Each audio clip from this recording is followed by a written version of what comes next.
봅니다. 출애굽기 30장 봅니다.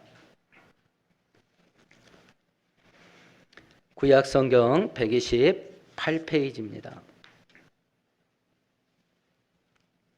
1절에서 10절까지 한 절씩 교독합니다. 너는 분향할 제단을 만들지니 곧 조각목으로 만들되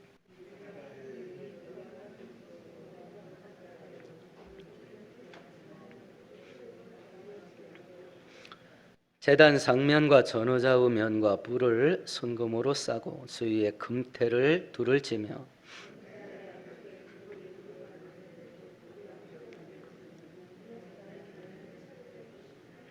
그 채를 조각목으로 만들고 금으로 싸고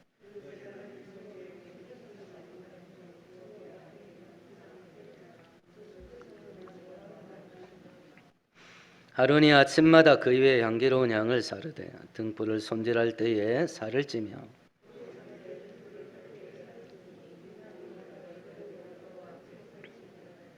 너희는 그 위에 다른 향을 사르지 말며 번제나 소제를 드리지 말며 전제수를 붓지 말며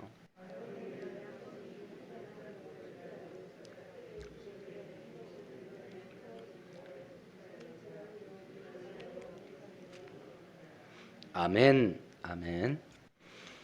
오늘은 하나님께서 분향단 향을 살라서 하나님께 올려 바치는 향단을 만들라 하는 것을 명령하시고 그 분향단을 어떤 식으로 사용할 거냐 사용 방법을 말씀해 주셔요. 그래서 오늘 성경을 통해서 분향단이 의미하는 게 뭔지 그리고 향기로운 연기를 하나님께 올려드리는 게 뭔지 그리고 분향단과 예수님의 관계가 어떤 건지를 성경을 통해서 살펴보면서 우리가 이전보다 더 하나님께 가까이 가고 또 하나님의 더 풍성한 은혜 받는 귀한 성도 될 수 있기를 축원드리겠습니다. 그러면 분향단에서 향을 불태우면 연기가 발생하는데 향기로운 연기죠. 이 향기로운 연기가 의미하는 게 뭐냐? 성경 한 구절 찾아보십시다. 신약성경 맨 끝에 요한계시록 8장을 찾아봅니다. 분향단에서 향을 태워서 향기로운 연기를 하나님께 올려드리는데 이 연기, 향기로운 연기가 의미하는 게 뭐냐? 요한계시록 8장입니다. 3절과 4절을 같이 읽습니다. 또 다른 전사가 와서 제단 곁에 서서 금향로를 가지고 많은 향을 받았으니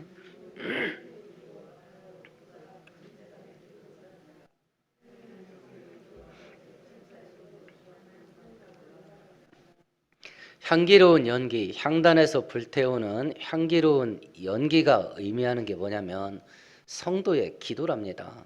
성도의 기도. 그러면 이 성도의 기도로 상징되어 있는 연기가 하나님 앞에 향기로운 연기랍니다. 그러면 성도의 기도가 향기로운 연기면 하나님께서 성도의 기도를 어떻게 생각한다는 뜻이에요?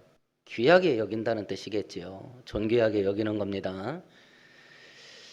그래서 하나님께서 성도의 기도를 기뻐하신다는 뜻이죠. 향기롭게 냄새를 맡는 것이니까. 그럼 이제 이걸 놓고 나는 내 기도를 어떻게 생각하는가를 생각해 보는 겁니다.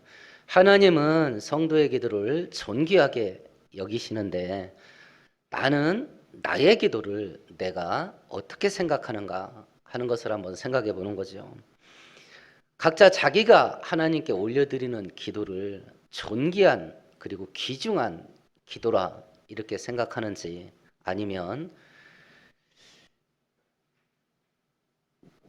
하면 좋은 건데 뭐 있어도 그만 없어도 그만 그런 걸로 생각하는가라고 하는 문제입니다. 만일 내가 나의 기도를 정말 존귀하게 여기지 않는다면 하나님께서 우리의 기도를 존귀하게 여긴다는 이 성경 말씀에 도전을 받고 우리의 기도를 존귀한 예물로 하나님께 드릴 수 있는 그래서 기도가 회복되는 은혜가 있게 되기를 축원드리겠습니다. 이렇게 아름다운 또 향기로운 연기를 하나님께 불태워서 바치는 분향단을 어디에다 위치해야 될 거냐라고 하는 겁니다. 오늘 본문 6절을 같이 읽어봅니다. 그 제단을 증거계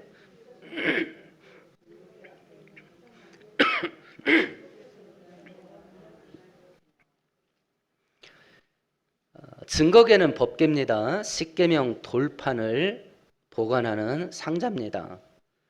그리고 그건 지성소, 지극히 거룩한 장소, 지성소 안에다 보관하고 그 앞에는 커튼으로 가로막습니다. 그 지성소 법궤가 있는데 들어가기 직전에 커튼 바로 앞에다 놔라. 바로 앞에다. 그러면 지성소는 하나님이 계시는 곳, 하나님을 만나는 장소인데 기도를 올려드리는 이 분향단을 어디에다 위치하냐? 속죄소 바로 앞에다 두랍니다. 속죄소. 법궤는 세 개의 부분으로 나뉘어진다. 우리가 앞에서 이 법궤 살펴볼 때 사진을 기억하세요. 법궤는 세 부분으로 되어 있습니다. 법궤, 상자, 그리고 그 안에다 보관하는 십계명 돌판 2개, 그리고 법궤를 상자를 덮는 뚜껑. 이렇게 세 부분으로 되어 있습니다. 속죄소, 죄를 용서함 받는 장소라는 명칭을 갖고 있는 이 속죄소는 어디냐면 법궤 뚜껑이에요. 법궤 뚜껑. 그러면 하나님이 계시는 곳을 상징하는 지성소 바로 앞에다가 기도를 상징하는 향을 살라바치는 분향단을 배치를 해라 라고 할 때는 우리가 기도하면 우리의 위치가 어디에 간다는 얘기예요? 하나님 코앞에 가는 겁니다. 하나님 면전에 가는 거예요. 기도는 우리를 하나님 얼굴 앞으로 인도해 가요. 구약시대에는 하나님이 계시는 것을 상징하는 눈에 보이는 증거물로 준 게 뭐냐면 성막이라 그랬어요. 그러면 분향단을 향을 살려서 하나님께 바치려면 향이 있는 곳으로 가야 돼. 분향단이 있는 곳으로 가야 돼요. 그러면 지금은 이 시대를 살고 있는 우리는 어디서 아름다운 향기로운 연기인 기도를 살라 바칠 수 있겠어요? 어디서요? 내가 있는 곳에서 하는 겁니다. 그러니 구약 성경 때보다 얼마나 신앙생활하기 편하게 됐어요. 구약 시대에는 향기로운 연기를 태우려면 분향단이 있는 곳으로 가야 됐다니까요. 근데 신약 시대에는 성도의 기도가 향기로운 연기니까 내가 있는 곳에서 기도를 하면 거기가 분향단이에요. 그리고 바로 그 기도하는 그 자리가 하나님 면전이 되는 겁니다. 하나님 코앞이 되는 거예요. 내가 기도하는 그 자리가. 우리의 기도가 왜 귀하냐? 제일 첫 번째는 나를 하나님 얼굴 앞으로 데려가기 때문에 우리 기도가 귀해요. 그래서 히브리서 4장에서는 뭐라고 말하냐면 우리가 긍휼하심을 받고 때를 따라 돕는 은혜를 얻기 위하여 은혜 보좌 앞에 담대히 나가자. 은혜 보좌. 법궤 뚜껑의 명칭이 2가지예요. 첫 번째는 죄를 용서함 받는 장소, 속죄소예요. 두 번째는 은혜를 받는 자리, 시은자예요. 오늘 성경 본문에 속죄소라는 단어에 번호 있나 보셔요. 여러분 성경에 번호 있나요? 그 밑으로 내려가 보셔요. 뭐라고 설명되어 있어요? 은혜 받는 자리라고 되어 있잖아요. 그게 시은자예요. 베풀 시자, 은혜 은자, 책상 좌자, 의자 좌자, 시은자, 은혜를 베푸는 자리. 그래서 우리의 기도가 귀한 거예요. 우리가 기도를 딱 시작하면 바로 그 순간에 그 기도가 나를 하나님 은혜 받을 수 있는 코앞에다 딱 데리고 간다는 거예요. 코앞에. 이것이 분향단의 위치가 우리에게 기도가 왜 중요한지 이것을 설명해 주는 이유가 되는 것이요. 법궤에서 하나님 편에서 가장 귀한 것은 십계명 돌판입니다. 하나님 편에 가장 귀한 거 하나님의 원칙이에요. 하나님의 법입니다. 그렇기 때문에 하나님 입장에서는 가장 귀한 것이 십계명이에요. 그러면 법의 기능이 뭐예요? 지금 막 검찰 문제 놓고 맨날 싸우는데 어떤 게 법이 맞냐? 맨날 싸웁니다. 법의 기능이 뭐예요? 법대로 가는 거잖아요. 그래서 맨날 법대로 좀 하자. 법대로 좀 하자. 법대로 가는 겁니다. 하나님 법대로 가면 우리 다 죽는 겁니다. 하나님 법대로 가면 죄를 어긴 자, 율법을 어긴 자에게 부어지는 형량은 딱 하나예요. 사형이에요. 그래서 성경에서도 특별하게 심각한 범죄, 이런 건 심각하다라고 하는 죄가 있기도 하지만 구분을 합니다. 성경에도. 그렇다고 해서 하찮게 어겨지는 하나님의 율법의 형량이 사형이 아니라는 말은 아니에요. 다 사형이에요. 사람 편에서 가장 귀한 것은 그래서 법계 구성 부분 속에 우리에게 가장 중요한 건 법계 뚜껑이에요. 법계 뚜껑. 법대로 진행되는 걸 덮어줘요. 법대로 진행되는 걸 덮으려면 죄가 용서돼야 될 거 아니겠습니까? 그래서 법계 뚜껑의 이름이 죄를 용서해주는 자리, 속죄소예요. 속죄소. 그리고 그 뚜껑의 또 다른 이름은 은혜 받는 자리, 시은자예요. 시은자. 로마서 3장 25절에 이 예수를 하나님이 그의 피로써 믿음으로 말미암는 화목제물로 삼으셨도다. 화목제사, 하나님과 우리 사이의 죄 때문에 원수가 돼서 그것을 화평하게 하는 제사, 화목제사예요. 그런데 로마서 3장 25절은 조금 번역이 무리하게 됐어요. 원문 단어의 뜻은 속죄소예요. 법계 뚜껑입니다. 하나님께서 예수님을 우리에게 법계 뚜껑으로 주셨대요. 그러니까 기가 막히지 않습니까? 하나님이 예수님을 우리에게 법계 뚜껑으로 주셨대요. 예수님이 법계 뚜껑으로 우리에게 주시고 우리에게 뭐라고 말하냐면 너 법대로 가면 죽어. 그러니까 이 뚜껑 가지고 와서 빨리 그거 덮어. 이렇게 말씀하신 거거든요. 그래서 예수를 믿으면 살아요. 이 성경 말씀을 놓고 불신자들은요, 특별히 공부 많이 했다가는 세상 학자들은 아니 평생 죽을 죄 짓고 하고 싶은 거 다 하고 예수 믿으면 천국 간다는 말이 그게 말이나 되냐? 이게 믿음의 위력이에요. 이게 믿음의 위력입니다. 죄인된 멸망할 수밖에 없는 우리에게 하나님께서 예수님을 법계 뚜껑으로 주시면서 너 이거 받아가지고 빨리 가서 그 십계명 돌판 덮어. 이렇게 말씀하신 거거든요. 그걸 믿으면 살아요. 이 뚜껑 가지고 와서 덮으면 산다. 그래서 믿음이 그렇게 위대한 거예요. 믿음이. 개떡같이 신앙생활해야 돼요. 일단 예수는 믿어야 됩니다. 세상 사람들한테 욕을 먹을지언정 일단 예수를 믿고 봐야 돼. 그리고 두 번째, 잘 살아야 돼. 국민일보를 보는데요. 여러분 어르신들은 그런 텔레비 보는지 모르겠네. 이재철 목사님 아들이 있지요. 이름이 모르겠네요. 이번에 그 노래하는 그 오디션 프로그램에서 1등 했어요. 근데 그 기자가, 대기자가, 국민일보 대기자가 그 아이 행동을 보고 이런 평을 썼어요. 자기는 혹여라도 교회가 이렇게 욕먹고 있을 때에 걔가 목사 아들이라고 해서 1등 된 다음에 사람들 앞에서 이 모든 영광을 하나님께 돌리고 하여튼 그런 얘기 할까 봐 조마조마했대요. 기독교 얘기 한마디도 안 했죠. 하나님 얘기 한마디도 안 했습니다. 자기가 성경을 믿으면서 어떻게 살았는지 한마디도 안 했어요. 그 아이의 행동으로 그렇게 겸손하고 그렇게 착하고 자기 때문에 다른 사람이 떨어진 것 때문에 걔가 막 펑펑 우는 거 봤죠. 그 사람이 나 때문에 떨어졌다고. 그 행동으로 예수 믿는 자가 얼마나 아름다운지 그걸 보여준 거예요. 그러니까 이 기자가 그걸 쓴 거예요. 하나님이라는 단어 한마디도 입에 담지 않고 하나님의 이름을 지극히 영화롭게 했다. 이게 이 시대를 살아가는 성도의 삶이어야 되지 않겠는가? 이렇게 한 거예요. 이렇게 한 거. 개떡같이 살아도 일단은 예수 믿어야 됩니다. 그 법계 뚜껑 받아야 돼. 그리고 법대로 진행되는 걸 빨리 덮어야 됩니다. 그래야 살아요. 그리고 그 은혜를 공짜로 받았잖아요. 법계 뚜껑을. 공짜로 받았잖아요. 너 이거 가지고 와서 빨리 덮어. 공짜로 받았잖아요. 그러니까 바울 사도가 우리가 값없이 죄 용서함을 받은 우리가 또다시 죄를 지으는 것이 마땅하냐. 로마서에서 말하잖아요. 그래서 잘 살아야 돼요.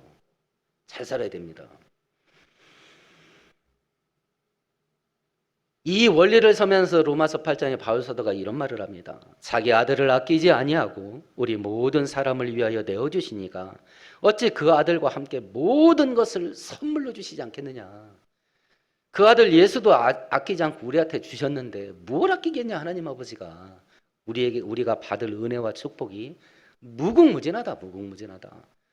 하나님의 은혜 받을 자가 된 것을 확신하고 받을 은혜를 사모해라. 바로 그 자리로 기도가 우리를 데리고 가는 거예요. 바로 그 자리로.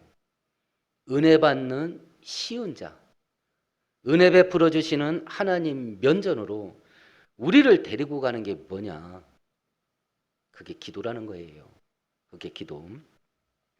그럼 이 분향단과 예수님의 관계가 뭐냐?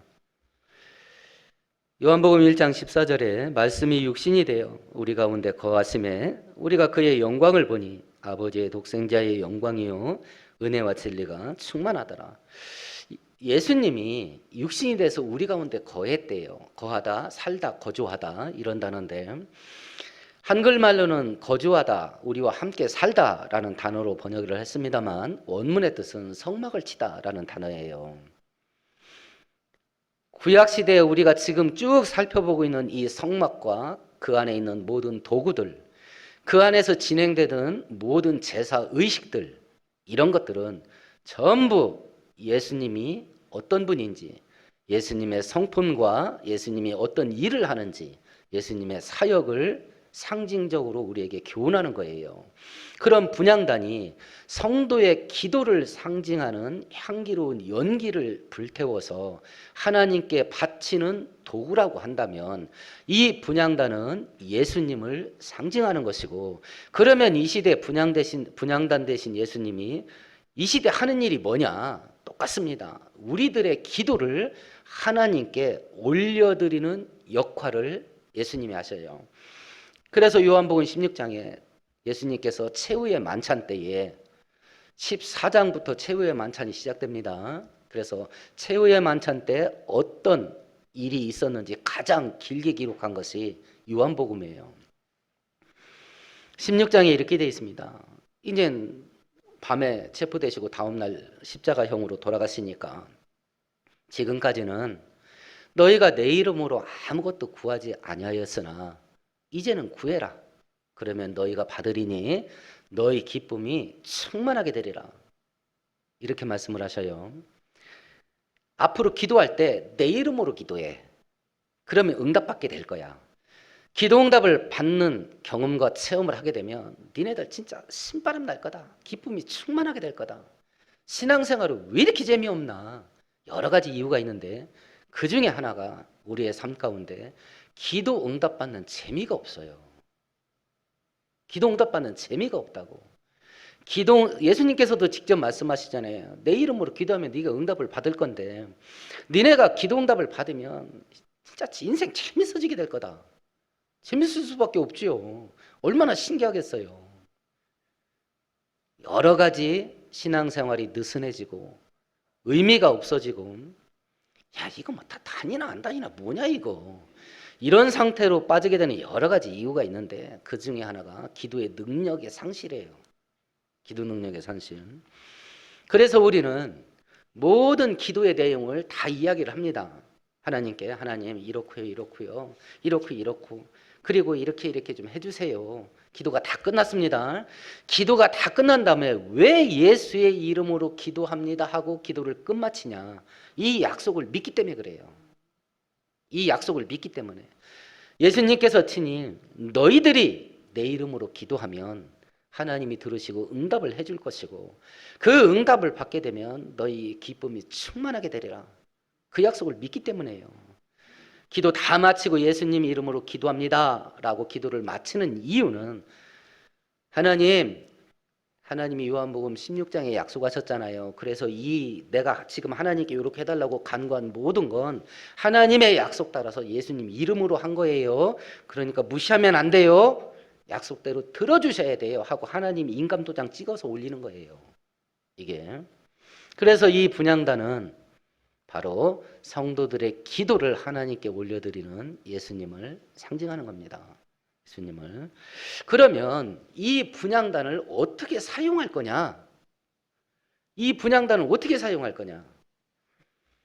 우리를 하나님 면전에 데리고 가고 우리의 기도를 하나님께 올려드리는 이 분향단을 어떻게 사용할 거냐, 이 사용 방법이 우리의 기도 생활을 어떻게 할 거냐, 요걸 알려주시는 건데요. 첫 번째는 7절과 8절을 같이 읽어봅시다. 아론이 아침마다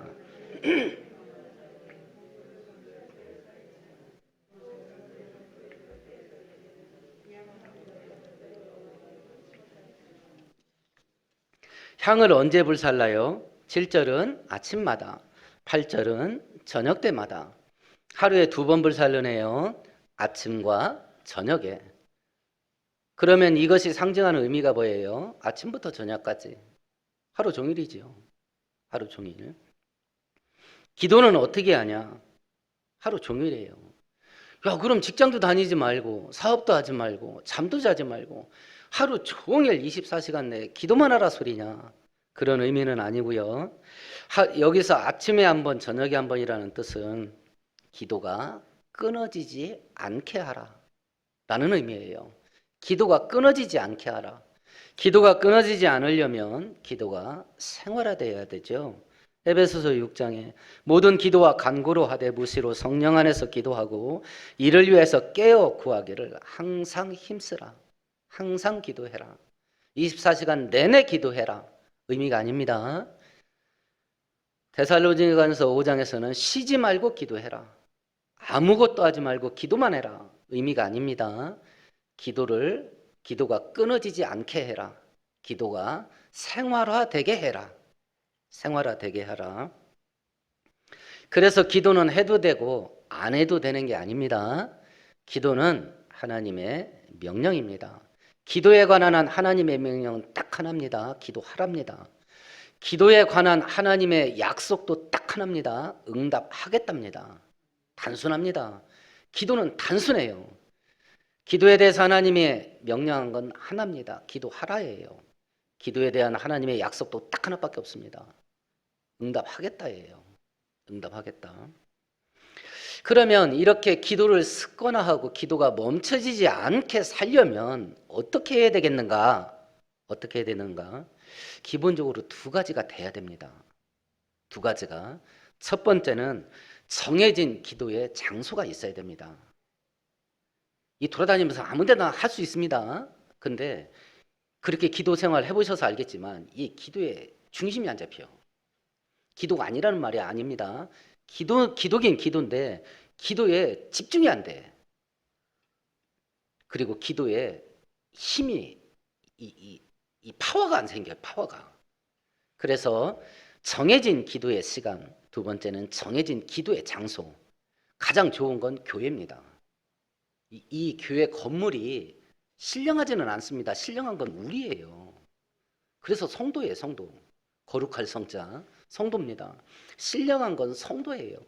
그런데 성도들이 모여서 신령한 일을 하는 용도로 쓰임받는 건물이기 때문에 이게 영적인 분위기를 딱 잡아줍니다.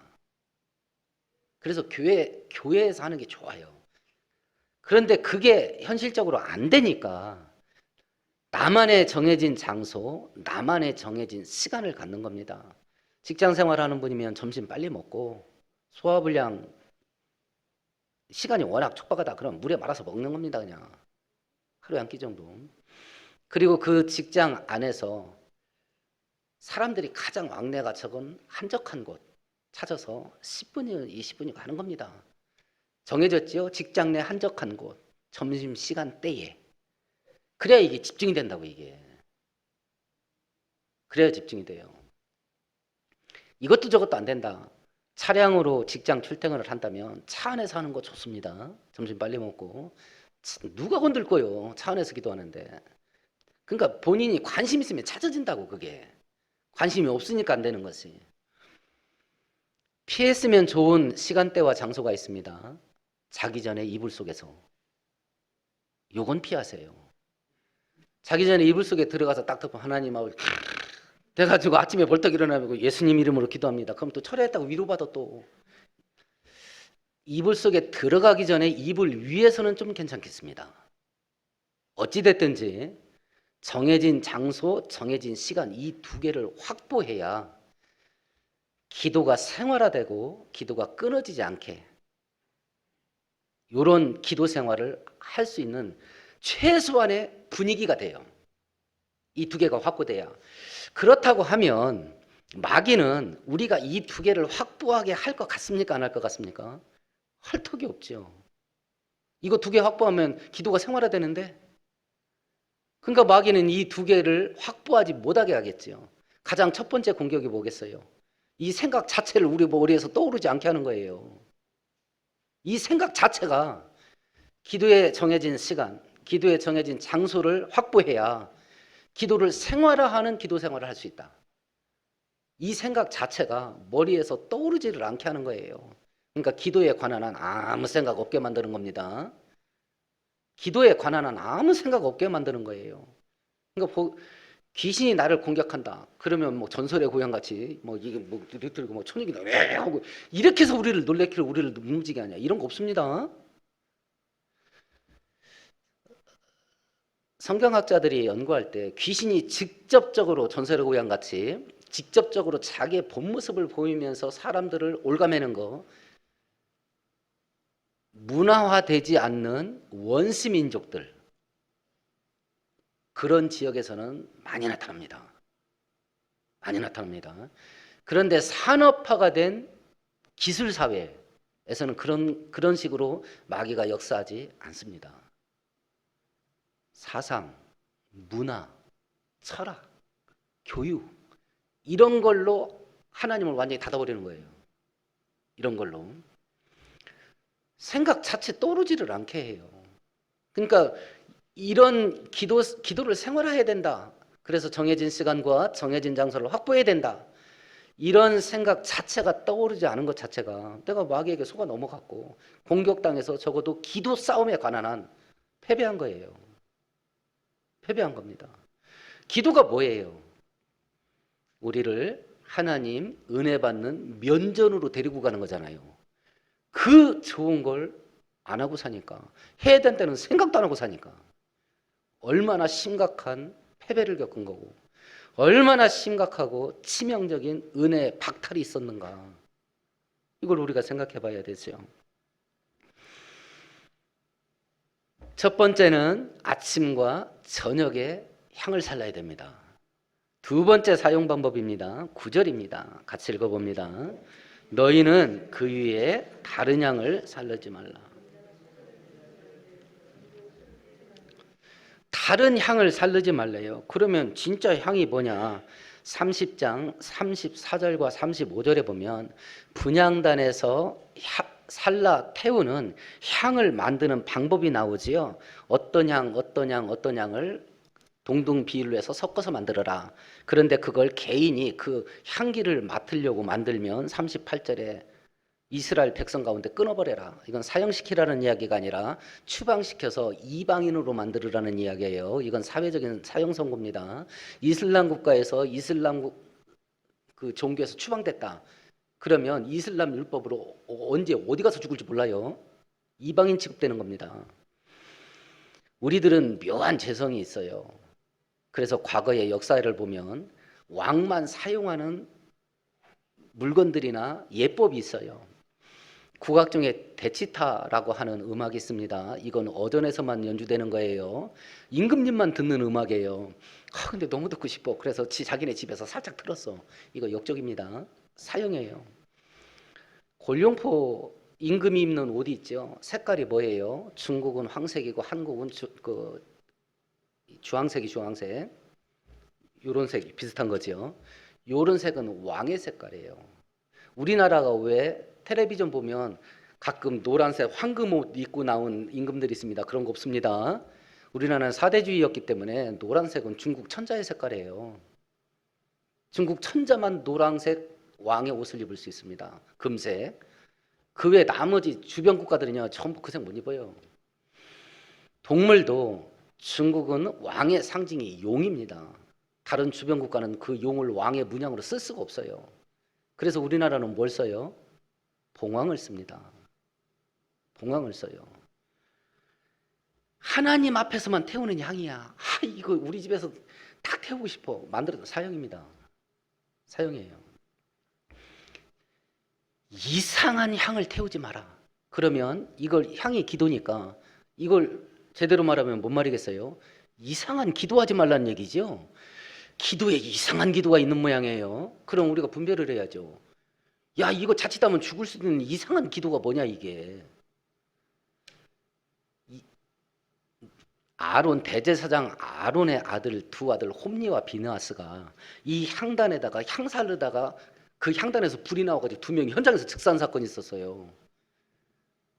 그때 왜 현장에서 즉사를 했냐면 이 분향단의 불은 번제단에서 제사 드린 불씨를 갖다가 해야 돼요. 그런데 이 두 아들이 다른 불을 갖고 왔어요. 아마 라이터 갖고 갔나 봐요. 하여튼 뭐 이상한 불을 가지고 간 거예요. 그래서 현장에서 즉사한 거예요. 이상한 향을 살리지 마라. 이상한 향.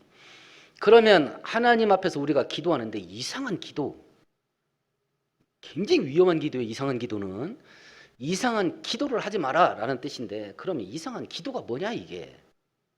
이상한 기도, 이상한 기도는 하면 안 되는 거예요.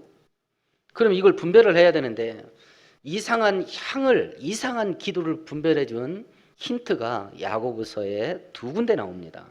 우선 야고보서 신약성경 야고보서 4장 봅시다. 374페이지입니다. 첫 번째 이상한 기도입니다. 371페이지입니다. 야고보서 1장 첫 번째 이상한 기도입니다. 371페이지 야고보서 1장 6절과 7절입니다. 같이 읽습니다. 오직 믿음으로 구하고 조금도 의심하지 말라.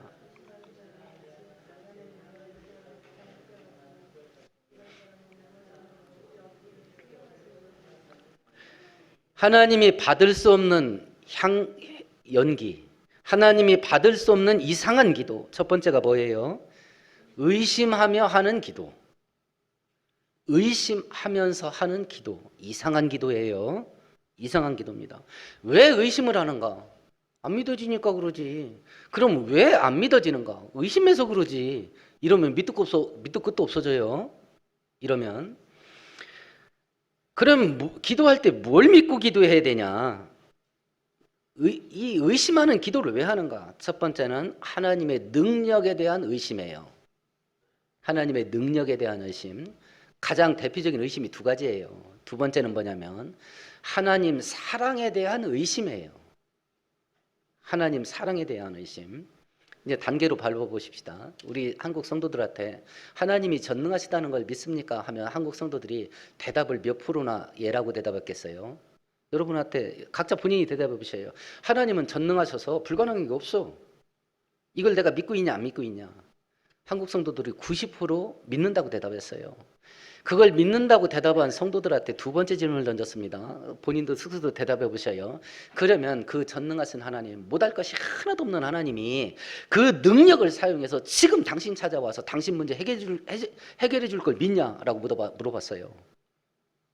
이건 뒷골 땡기죠. 첫 번째 문제는 아무 생각 없이 믿는다고 대답이 나오죠. 교회 다니니까 하나님 전능하다고 믿는다고 해야지.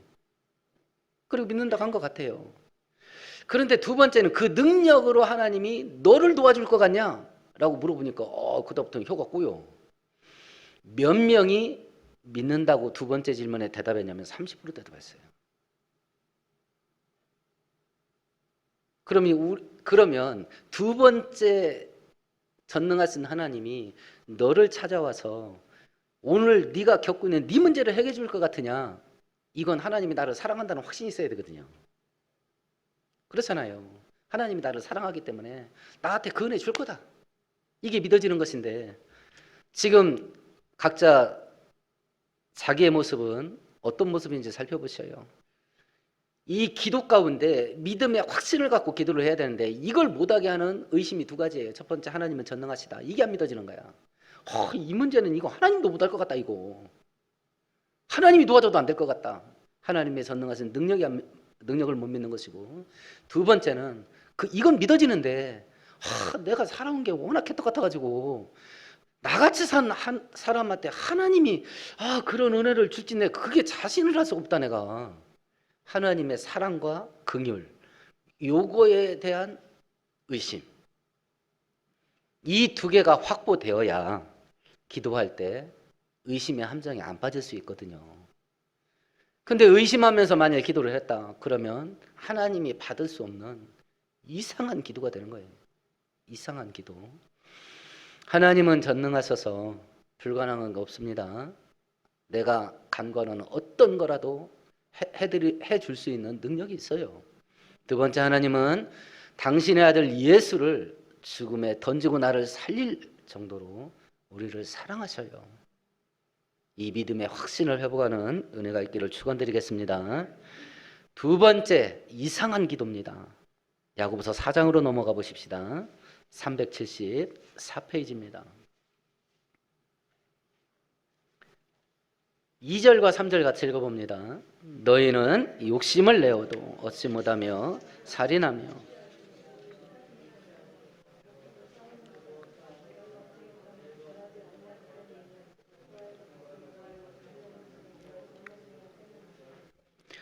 두 번째 이상한 기도는 정욕으로 쓰려고 구하는 기도. 이상한 기도입니다. 정욕으로 쓰려고 구하는 기도. 그럼 정욕으로 쓰려고 구하는 기도가 어떤 내용이겠냐? 첫 번째는 죄된 건데 해달라는 거예요. 죄악된 건데 해달라고 하는 기도. 이건 뭐 따질 것도 없이 정욕적인 기도죠. 죄악된 건데 해결되는 기도. 하나님 건강한 게 교육관도 있어야 되겠고 이제 뭐 비 오면 뭐 지붕도 새고 이러는데 하나님 제가 이번에 마약 거래 좀 할게요. 그냥 한 번에 100억짜리입니다. 이번 이거 성사되게 해주시면 저 혼자 딱 건축해가지고 바치겠습니다. 제약된 기도예요. 제약된 기도. 이건 자체를 하지 마세요. 제약된 기도. 두 번째는 이기적인 목적으로 하는 기도. 이기적인 목적. 오로지 나를 위한 거예요. 나 편하고 나 잘 살고 나 재밌어지고 이것만을 위한 거. 오로지 이기적인 기도라면 누구하고 상관없다는 이야기예요. 하나님하고 상관없는 거죠. 하나님하고 상관없는 거. 이기적인 기도 제목 중에 제약된 게 아닌 것들이 대부분이에요. 성도가 하는 기도는 이기적인 건데 제약된 게 아니에요. 그러니까 본인들이 그게 이기적인 기도라는 걸 몰라요. 왜냐하면 제된 게 아니거든요. 공무원 되게 해주세요. 이게 제된 건가요?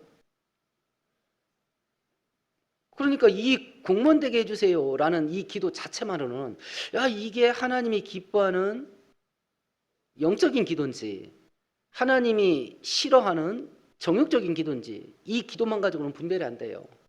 뭘로 분별할 수 있냐? 왜 그걸 되고 싶냐 이거야. 왜? 이렇게 사람들이 다 시급제로 일하고 임시직인 세상 속에 길게 갈 수 있는 건 공무원밖에 없지요. 그리고 시간 자유롭게 활용할 수 있으니까 나 그 취미생활도 하고 또 놀러 다니기도 하고 편하게 살고 이럴 목적으로 공무원 되게 해주세요 한다면 정욕적인 기도입니다. 만일 공무원 되고 싶은데 하나님 공무원 되면 많은 민원인들이 찾아올 것이고 내가 조금만 친절하게 대해주고 전도하는데 요긴하게 그 직업을 쓸 수 있겠습니다. 그리고 제가 교회 봉사하고 싶은데 일반 직장 다니면 시간을 확보를 못합니다. 저녁 때 와서 밥 먹고 발 씻고 자기 바쁜데 하나님 위해서 봉사 못합니다. 시간 없어서. 그 자유로운 시간을 확보하기 위해서 공무원 되고 싶습니다. 교사 되고 싶습니다. 한다면 지극히 영적인 거죠. 그렇잖아요. 부자가 되게 해주세요. 성공하고 출세하게 해주세요. 이 기도는 죄악된 게 아니에요. 그런데 왜 부자가 되고 왜 성공하고 출세하고 싶은가? 그래서 사람들 앞에 떵떵거리고 무시 안 당하고 그리고 그거 가지고 편하고 재밌고 우리 애들하고 놀면서 살고 뭐 이 목적 가지고 부자 되고 성공하고 출세해달라고 기도를 한다. 지극히 정욕적인 기도입니다. 과거에 IMF 터졌을 때 그리고 2008년도에 금융위기 터졌을 때 그때 한국의 선교사님들이요 폭탄 맞았습니다. 다 들어왔어. 들어온 이유 지금은 코로나 때문에 다 들어왔습니다. 들어온 이유가 뭐냐? 한국 경제 사정이 어려워지니까 돈을 안 보내는 거야. 돈을. 순당님들은 알 겁니다. 우리 교회가 어떤 일을 좀 해보자 많은 계획들이 있었어요. 회의가 있었고 그때마다 걸렸던 게 뭐예요? 돈이에요. 그때마다 걸렸던 게 돈이었다고. 하나님 건강하게 뭐만 하려면 돈이 없어서 못합니다. 저 한번 떼부자 되게 해주십시오. 그거 저 혼자 그냥 한 방에 끝내겠습니다. 이 목적으로 부자 되기를 기도하신다. 지극히 영적인 거죠. 지극히 영적인 거. 하나님 산내 초등학교에 지금 밥 세끼 못 먹는 애들이 막 수십 명이랍니다. 저 한번 축복해 주십시오. 걔네들 졸업할 때까지 바꿨으면 제가 해결하겠습니다. 좋잖아요. 그죠? 근데 악한 원수 마귀가요, 성도들한테 적어도 돈 문제에 관한 한, 직업을 찾는 문제에 관한 한 이런 생각이 그 머릿속에 떠오르게를 하지를 않아. 그냥 편하고 재밌는 거야. 부족함 없이 사는 거야. 누가요? 자기가. 거기까지야. 거기까지. 이상한 기도입니다. 이상한 기도. 정욕으로 쓰려고 잘못 구하는 기도입니다.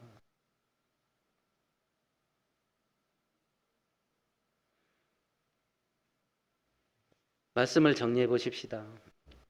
분향단에서 살르는 향기로운 연기는 성도의 기도입니다. 그 분향단은 성도를 하나님 은혜 받는 면전으로 데리고 가는 도구예요.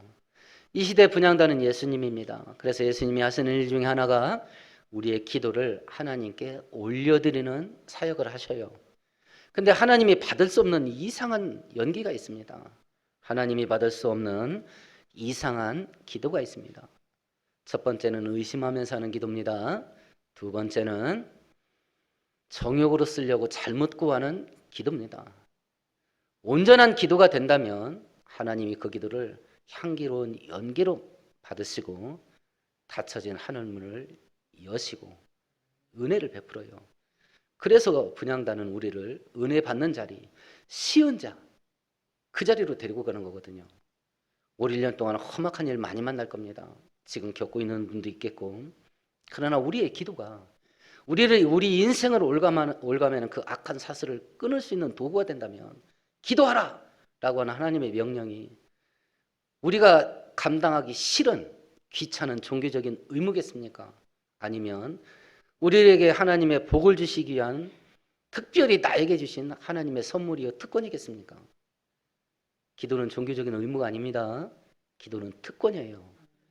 그 특권으로 은혜 베푸는 자리에서 우리에게 은혜 베풀려고 기다리시는 그 하나님의 면전에 나가서 올 1년 동안 은혜를 차고 넘치게 받는 우리 모두 되기를 축원드리겠습니다. 하나님 아버지, 우리가 얼마나 어리석고 우매한지요. 하나님께서는 우리들에게 은혜 베푸시기 위해서 그렇게 은혜 받는 길들을 말씀해 주시고 있사오나 완악하고 강팍한 저희들은 하나님이 복 주시려 하는 그 모든 일들을 죽어라고 싫어라 하면서 살아가고 있사온데 저희들의 완악함을 불쌍히 여기시고 하나님께서 우리에게 축복 주시는 통로를 주신 것이 기도인데 잃어버린 기도를 다시 한번 회복하게 하시고 기도에 불이 붙게 하셔서 그 기도로 하나님 앞에 나가 차고 넘치는 은혜 받으면서 기뻐하고 즐거우면서 사는 우리 모든 성도들 되게 하여 주옵소서. 예수님 이름으로 축복하고 기도합니다.